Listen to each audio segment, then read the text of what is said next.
I'm Jamila Maitland, and welcome to On the Campaign Trail, TVJ's look at all the happenings in the race to Gordon House. In today's show, we'll take you on a flashback of election 2020, which happened in the height of the COVID-19 pandemic. We'll also look at some of the seats to pay very close attention to and the respective candidates. And later, who are the ghost electors? So please stay with us. On the Campaign Trail, we'll be right back.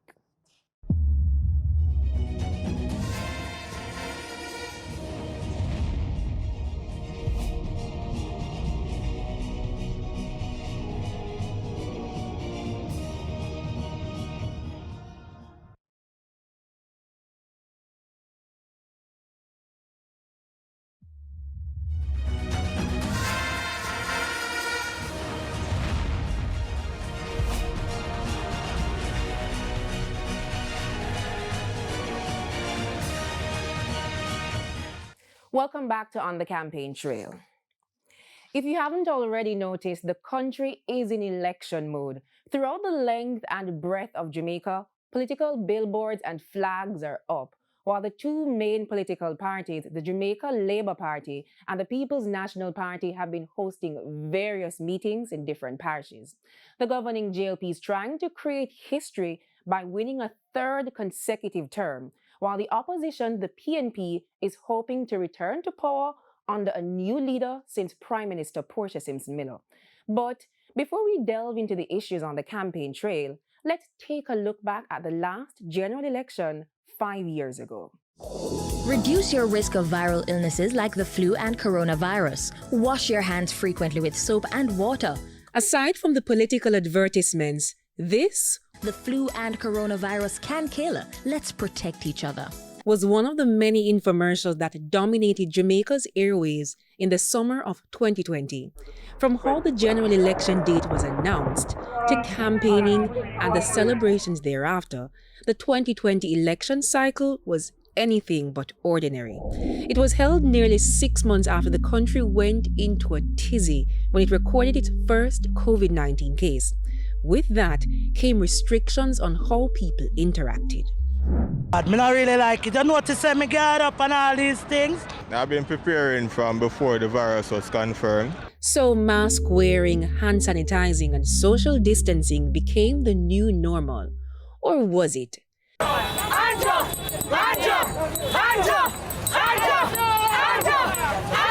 Political parties were forced to get creative in how they engaged the electorate, as large gatherings were banned.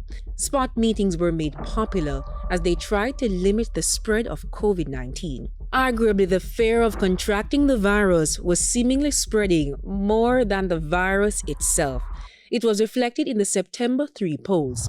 Only 37% of the 1.9 million registered voters participated.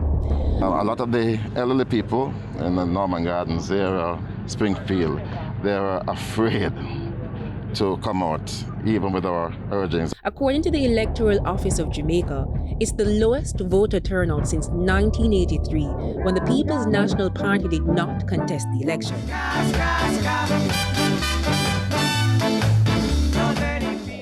In the end, the Jamaica Labour Party, JLP, secured a massive victory with... There is indeed cause for celebration, but there is also, I would believe, significant cause for consideration. There are many Jamaicans who did not participate. Were you shocked by the results, sir? It was unexpected. The landslide victory triggered the resignation of then PNP President Dr. Peter Phillips, and then came a contentious leadership race for the helm of the party. Ultimately, Mark Golding emerged the victor. I stand here this evening having been duly elected the 6th president of our great movement, the People's National Party. Fast forward to 2025, and the JLP is looking for a repeat, or three-peat as they call it. The party has never secured 3 consecutive terms. Meanwhile, the PNP wants to make its own history as they try to return to office since Prime Minister Portia Simpson Miller. And so, when the 2025 general election is called, which party will form the next government?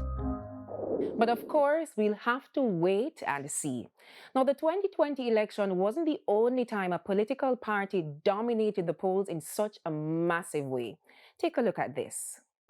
In 1976, when the constituencies were increased to 60, the PNP won 47 seats to the JLP's 13. In 1980, the JLP took 51 seats while the PNP won 9. In 1993, the PNP secured 52 seats compared to the JLP's 8. And in 1983, the December 15 elections saw the JLP winning all 60 constituencies after the PNP boycotted the general elections. Of note, voter turnout was a mere 28.94%. Stevie and Winter for On the Campaign Trail. As we mentioned earlier, the JLP and the PNP have been hosting political rallies all over the country. One of the major talking points has been the rural school bus program. These buses that they're bringing in, these are not pre-owned vehicles. These are retired old bus.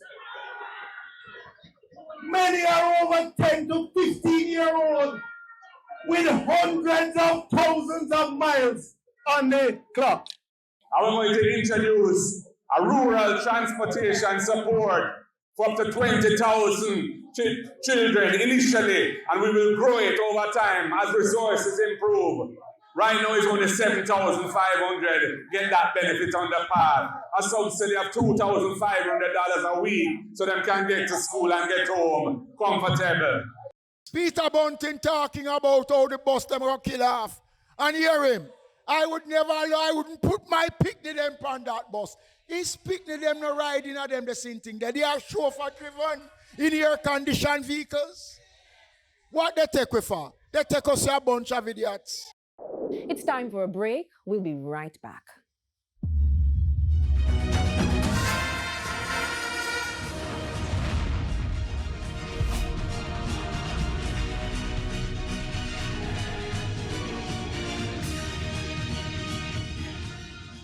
Some 2.1 million Jamaicans are registered to vote in this year's election. That's according to the Electoral Office of Jamaica. It represents the largest number of people ever enumerated. But did you know there are dead people still on the voters list? According to the EOJ, it is well aware of the issue that has been plaguing its systems for decades. 2,077,799. That's how many people are eligible to vote in the upcoming general election. But not all of them can vote. Thousands on the list are ghosts of elections past. There are some persons on the list that we have died, but we can't remove them until we get the necessary supporting document. Glasspool Brown is Director of Elections. He's acknowledged the long-standing issue. Here's what should happen. The Office of Registrar General provides information on deaths to the EOJ to clean the voters list. But Manager of Civil Registration and Vital Statistics, Monique Morris, admits that there are challenges. The person may have died this week or a long time ago. They will come back and say, this is not the spelling of the name, the age is wrong, various information. So what we implore the public to do when you're collecting the certification of death, whether the medical certificate from the doctor or the Form D, ensure that you read it properly to ensure that the details are correct. Data from the Office of the Registrar General shows that between 2002 to 2024, it recorded 409,542 registered deaths. Since 2005, the EOJ removed 285,949 dead people from the list. The gap is due to a series of issues. First is sorting the list to find those of voting age, then identifying those that are enumerated, and then sending a team into the field to verify that they have indeed passed. Additionally, a registered death does not have a unique number for each person, a challenge Ms. Morris is confident that NIDS will solve. So it will provide a more definitive way of accurate registration as well as accurate updating of the voters list. Issues like this, however, can give rise to fraud if someone uses the ID of a deceased person to vote, So how then is the EOJ addressing this? There have been attempts in the past, but there are mechanisms that we have in place. Mr. Brown says the EOJ has been using technology to verify the identities of citizens. We do a comparison of your fingerprint with the entire database. So therefore, every individual fingerprint will then be compared to a database which have in excess of 2.1 million other fingerprint data set. And the reason for that is that it helps us to prevent duplication of registration. Additionally, he says the election day workers are better trained to identify fraud. If found guilty of impersonation, aiding, abetting, counseling, or procuring the commission of the offense of impersonation, citizens can be fined between $10,000 and $40,000 or sentenced to up to 5 years in prison by a resident magistrate. If found guilty in a circuit court, the fines are between $50,000 and $250,000 or at least 5 years in prison. That aside, there are concerns that an unclean voters list negatively impacts voter turnout. There's some amount of individuals that are on the list which maybe give a wrong indication when a voter turnout is a figure is calculated, because you're using a base that is somewhat inflated. Senior PNP member Peter Bunting argues that the voter apathy being reported, while true, is overly exaggerated, adding that Jamaicans who've migrated are still on the list. I would estimate that somewhere around 25 to 30% of persons on that list actually are not available to vote. Equally challenging are those who've migrated and have died overseas. That data sometimes go years without being verified. Additionally, the dead is also costing the living. The budget for the upcoming election is $2.5 billion. At the time of the interview in early July, Glasspool Brown revealed that the EOJ will be seeking additional funds from the government. In the last election, we printed 1.9. We're looking to print in excess of 2,077,000 thereabout for the upcoming election. We have to print a ballot for every elector or every person that is on the voters list. Currently, the EOJ must print ballots for every single voter on the voters list. In the case of the upcoming election, it means 2,077,799 ballots. We have to print a ballot for every elector or every person that is on the voters list, because we're not too sure exactly on the day itself how much person or the individuals that will turn up. And therefore, our preparation is assuming that the turnout is 100%. With the 37% turnout in 2020, it meant that majority of the ballots were wasted. And although the turnout for the upcoming election is predicted to be better, stakeholders argue that legislation, policies, and procedures should be revised to improve the integrity of the voters list and build confidence in the election. We're at our final break now, but there's more to come.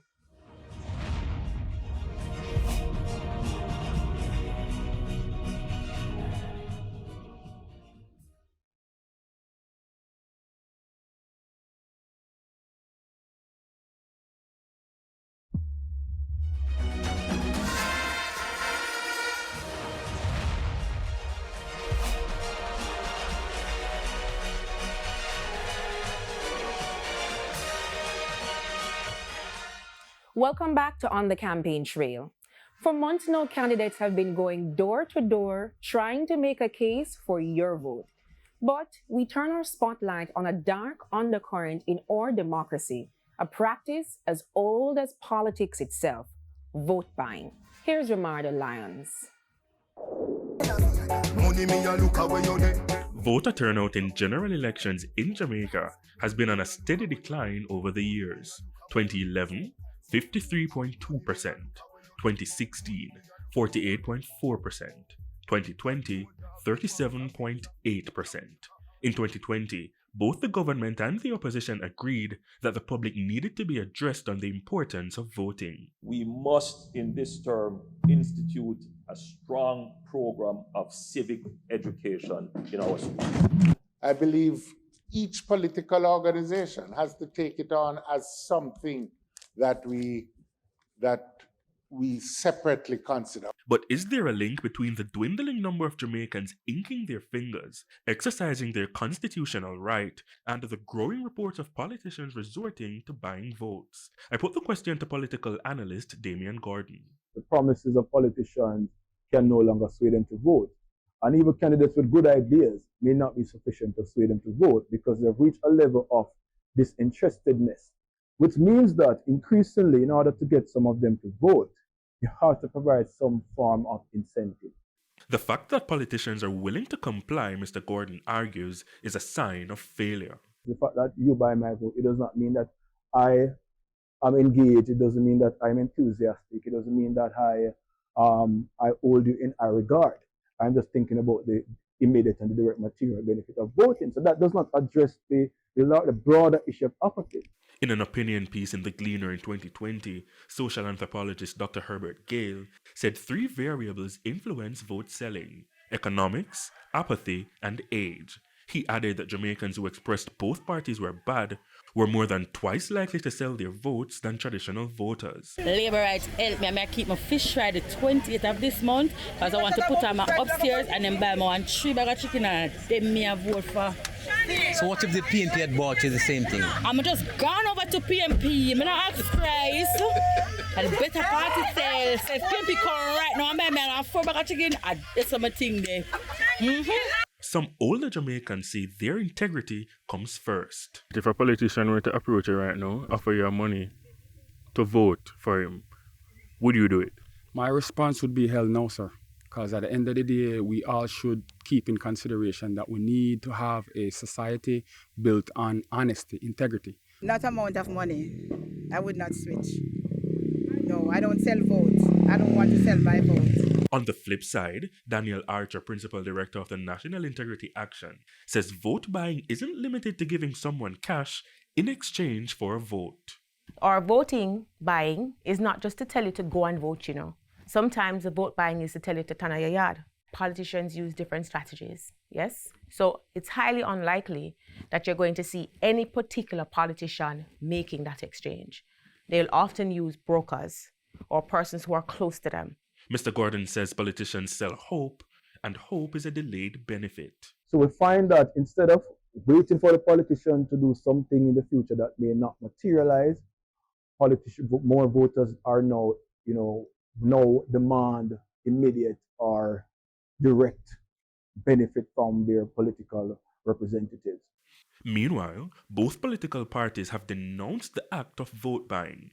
PNP General Secretary Dr. Dayton Campbell told the TVJ News, quote, "The People's National Party believes in fair elections. We believe that ideas should contend and that people should be able to make informed decisions based on the policies and programs that they can identify with that will uplift their country, their community, and their families." End quote. JLP Secretary Dr. Horace Chan, quote, "Vote buying is illegal. The Jamaica Labour Party therefore doesn't condone it, encourage, or engage in that kind of activity. We would condemn it and advise our candidates to not do it any at all. The allegations exist, but vote buying is not as extensive as it is purported."